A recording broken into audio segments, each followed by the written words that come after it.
മാഞ്ഞൂർ ഗ്രാമപഞ്ചായത്ത് കുടുംബശ്രീ CDSന്റെ നേതൃത്വത്തിൽ തേജസ് JLGയുടെ ആഭിമുഖ്യത്തിൽ സംഘടിപ്പിച്ച നിറപ്പൊലിമ പരിപാടിയുടെ ഉദ്ഘാടനം ഗ്രാമപഞ്ചായത്ത് പ്രസിഡന്റ് സുനു ജോർജ് നിർവഹിച്ചു.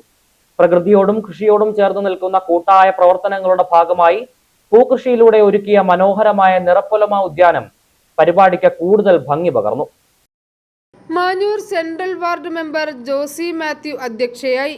CDS ചെയർപേഴ്സൺ ശ്രീജ ബാബു സ്വാഗതം ആശംസിച്ചു.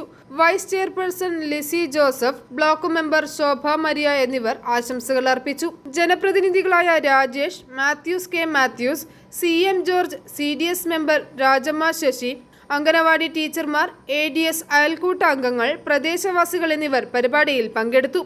പ്രകൃതിയോടും കൃഷിയോടും ചേർന്ന് നിൽക്കുന്ന കൂട്ടായ പ്രവർത്തനങ്ങളുടെ ഭാഗമായി പൂകൃഷിയിലൂടെ ഒരുക്കിയ മനോഹരമായ നിറപ്പൊലിമ ഉദ്യാനം പരിപാടിക്ക് കൂടുതൽ ഭംഗി പകർന്നു. കുട്ടികളുടെയും കുടുംബശ്രീ അംഗങ്ങളുടെയും സജീവ പങ്കാളിത്തം ചടങ്ങിനെ ശ്രദ്ധേയമാക്കി. i4E news, Ettumanoor.